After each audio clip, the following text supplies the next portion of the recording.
Bienvenidos al vídeo de repaso de Price Action de la sesión anterior. En estos vídeos te explico cómo utilizo el Price Action de Al Brooks para leer el contexto y encontrar estos setups a diario. Vamos a verlo barra a barra. Quédate.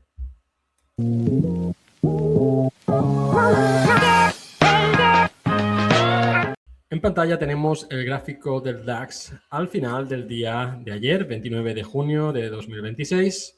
Todo lo que se explica en este gráfico o en estos informes se puede extrapolar perfectamente a índices, a futuros sobre índices de los mercados americanos y a cualquier otro mercado realmente. La mayoría de estudiantes del Brooks están acostumbrados a operar day trading con gráficos de 5 minutos. En mi caso, utilizo gráficos de volumen. Aquí en pantalla tenemos un gráfico de 250 contratos de volumen por cada barra.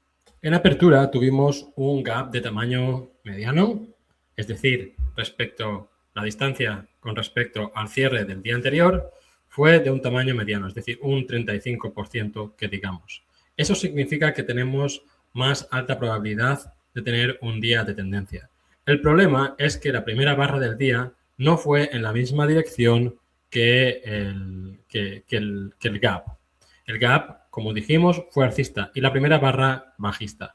Las siguientes barras lo que forman sería un breakout bajista. Primero lo que tenemos son pequeñas barras o barras sin mucha convicción, pero todas ellas con un cuerpo bajista. Seguramente sobre la barra número 5 concluimos que el mercado está en always in short. Ya sabemos que always in es una especie de forma de nosotros entender que el corto plazo, es decir, la tendencia de más corto plazo posible en el gráfico se encuentra en un ciclo de mercado determinado u otro, es decir, alcista o bajista. En este caso lo que tenemos es una apertura alcista, cualquier apertura que tenga pues cierto tamaño es considerada como una ruptura, como un breakout, en este caso un tamaño mediano como un 36% respecto a lo que suele moverse el precio cada día, es decir, si el gráfico sube 100 puntos, se mueve 100 puntos al día, un 36% sería como si esta apertura hubiera sido de 36 puntos, ¿no? Esto es lo que nos está diciendo este gap. Por tanto, ruptura alcista en apertura, pero después el mercado cambia a una dirección, a un ciclo de mercado de always in short, siempre en corto, sería la traducción en español.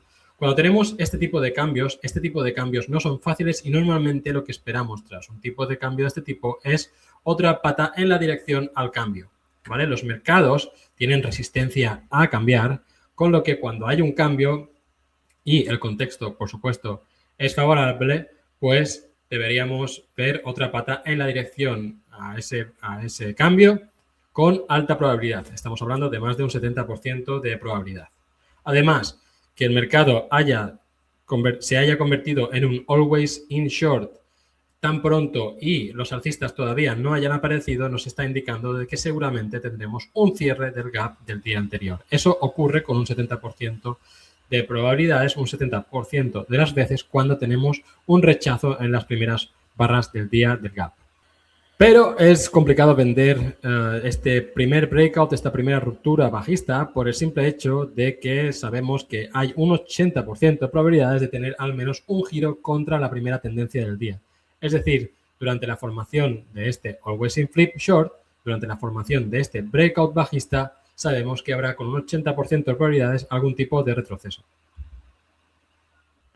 Tenemos este retroceso alcista y que termina en tres patas lateral alcistas. Los alcistas realmente toman el control del precio sobre la barra 14, digamos, porque cierran por encima de la barra número 7, que es un clímax bajista fuerte, y digamos que toman el control en 14. El problema para los alcistas es que están en un 50% de retroceso y es una señal pues difícil de tomar, sobre todo después de 1, 2 y 3 impulsos, con lo que normalmente los alcistas preferirían pues más claridad y empezar a ver gaps abiertos, al menos en microestructura. Aquí no hay ningún gap abierto en microestructura. Tenemos fallo de ruptura alcista en barra número 15, la toma de control de los alcistas queda invalidada Y después tenemos los alcistas intentando retomar el control por encima o sobre el control de la barra 15, pero no pueden, los bajistas defienden y la barra 17 es una especie de doble techo, lower high, una especie de micro hombro, cabeza, hombro. Y si bien es cierto, yo creo que vender por debajo del 17, aunque en retrospectiva pues parezca una superventa, pues a priori lo que estamos viendo es que hay mucho solapamiento. Entonces es como que necesitamos más claridad. Además, los alcistas ya no tienen el control aquí arriba, pero podrían tener el control en esta zona de aquí abajo, donde 13 defiende la zona. 18 la barra 18 es un doji, con lo que es un doji bajista, con lo que es un reversal down y seguimiento, pero seguimos un poco sin decisión, sin clara intención. Pero sí, la intención llega en la barra número 19, que es una barra totalmente bajista, muy fuerte, y tenemos pues esta gran señal de venta. La barra rompe muchísimas cosas, como hemos dicho, el control alcista de esta zona, rompe la media móvil, es el primer cierre del día, o bueno, es el segundo cierre del día por debajo, pero en este caso muy intencionado por debajo de la media móvil, así como rompe por debajo de la barra número 13, que sería pues un stop loss de los alcistas que se hayan sumado en esta subida por el cierre de 13 y 14. Después tenemos más barras bajistas. Se puede vender realmente en estas barras bajistas. Es un breakout bajista, el primer retroceso alcista seguramente falle, pero sí que ya podemos trazar en el momento en que tenemos nuestro multi-breakout, nuestra multi-ruptura bajista, podemos trazar esta línea de aquí arriba y una paralela por debajo, con lo que podríamos estar en la parte de abajo de un canal.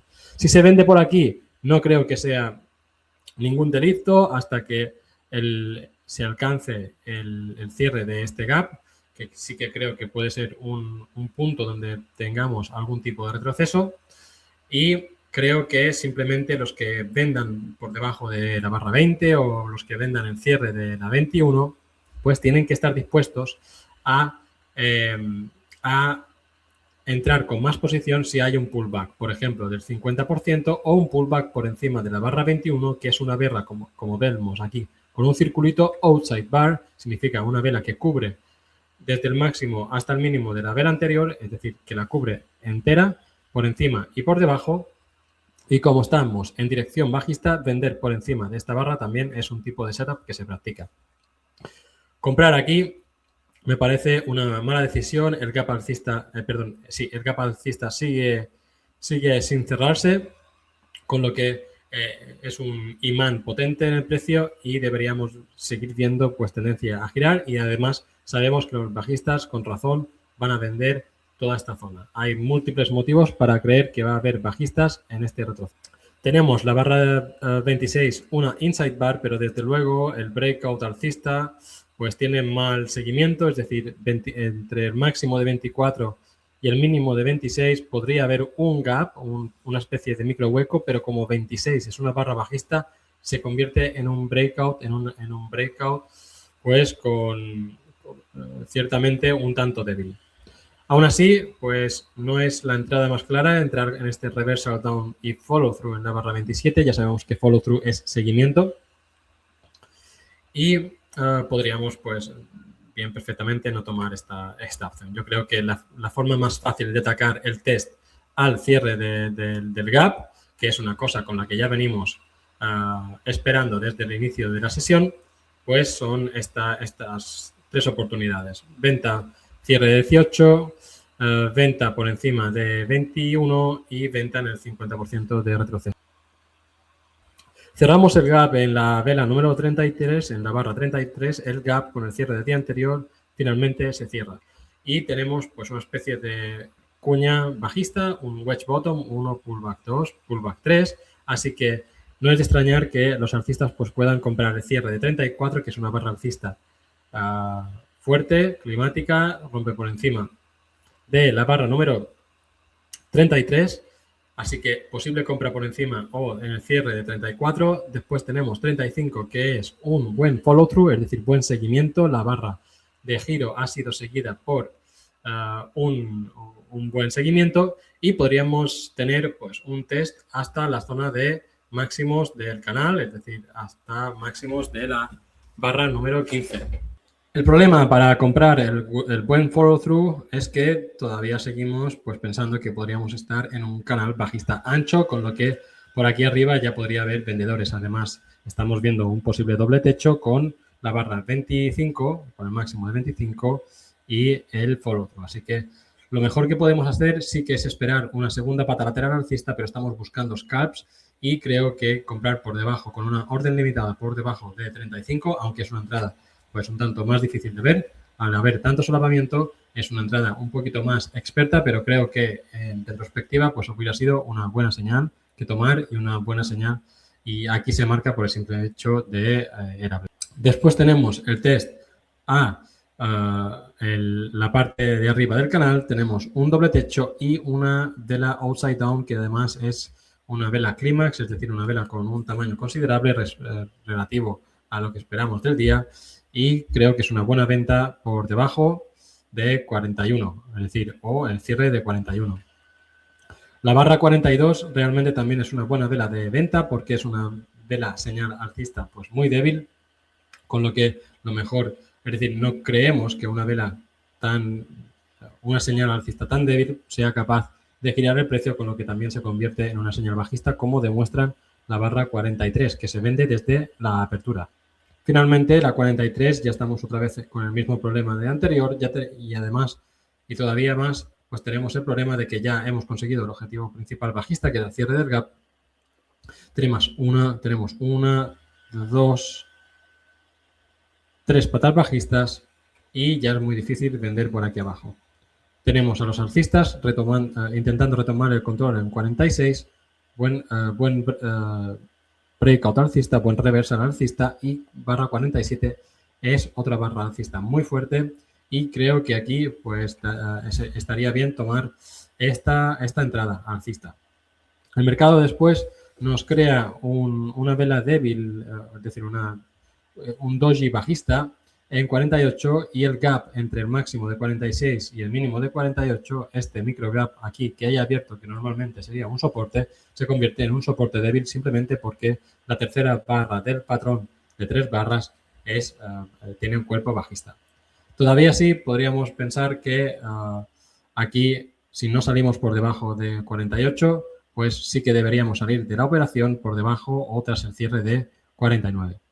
Porque 49 cierra además por debajo de la apertura de 47, con lo que los alcistas pierden el control y ya sí que es probable que tengamos un test a los mínimos o a la apertura de 46, como termina sucediendo. ¿Podría ser 48 una buena señal bajista? Bueno, en retrospectiva vemos que el precio consigue llegar hasta allá abajo, pero perfectamente podríamos haber encontrado pues alcistas muy decepcionados de haber vendido en 44 y 45 y podríamos haber tenido este giro que termina ocurriendo más tarde, pues más pronto, con lo que creo que no hay que tomar esta entrada. 1, 2, 3 y sería la cuarta pata. Es un trade de baja probabilidad, así que creo que no hay que tomar el cierre de 48. Aunque es cierto que se podría decir que es el fallo de los alcistas que han comprado en 48, en el cierre de 47, pero todavía sí creo que vale más esperar algún tipo más algún otro tipo de señal. El mercado efectivamente pues testea abajo, testea no solo la apertura de 46, que era el punto de control, sino también consigue nuevos mínimos del día. Eso sí, estos nuevos mínimos ya el precio no consigue cerrar por debajo y tenemos un reversal bar en 52. Albrook igual la tomaría, pero también es cierto que tenemos 1, 2, 3, 4 velas consecutivas bajistas. Podríamos tener una segunda pata bajista de nuevo, pero lo que tenemos, sin embargo, es buen follow-through 53 y seguramente en 54 podemos considerar que el mercado ha hecho un cambio a always in long. Tenemos otra oportunidad para ir alcistas y después tenemos la barra 55, que es una vela de giro bajista que intenta tomar el control, pero 56 enseguida toma el control de nuevo de la barra número 55, con lo que se convierte en otra señal de compra. Es decir, se puede comprar por encima de la barra 54 se puede comprar por encima de la barra 55 porque los bajistas fallan el resumen de la tendencia bajista y ya tenemos clarísimo en barra 56, si no lo teníamos en 54, de que estamos en un mercado always in long y 58, 59, seguimos viendo negros alcistas, el mercado está claramente, ha cambiado de un mercado de always in short a always in long. Tenemos un giro bajista, una outside down bar, pero las outside down bar son de la señal en contrario, porque ahora mismo aquí los que tienen el control son los alcistas. Seguimos controlando esta vela de aquí. Después tenemos los alcistas que vuelven a retomar, no retoman el control de la barra 60-59, pero sí que tiene la barra 59 un mal seguimiento bajista, con lo que es normal y una señal de entrada comprar por debajo de esta outside bar. La barra número 62 es una vela alcista, outside bar también, que cierra, que cierra en máximos, es una señal de compra, es una especie de outside, es una señal típica de Albrookes. También podríamos considerar que aquí ya tenemos un mínimo ascendente y sobre todo en 64 ya estamos viendo que aquí lo que tenemos es un giro alcista que esta vez sí intentará tomar estos máximos y también este de aquí arriba. Por eso estas buenas velas alcistas son comprables. Comprar 67 ya es más difícil porque nos estamos acercando a los targets y podríamos ver una toma de beneficios. Como has visto, operar el barra a barra requiere entrenar el ojo para ver todo esto en tiempo real. Para ayudarte, he preparado un PDF gratuito con los 10 mejores setups de price action que yo mismo busco cada día en los gráficos y ilustro aquí. Puedes descargarlo en el enlace que tienes abajo en la descripción. Entras, dejas el correo y te lo envío al instante para que lo estudies antes de la siguiente sesión. Nos vemos en el próximo gráfico. Muchas gracias.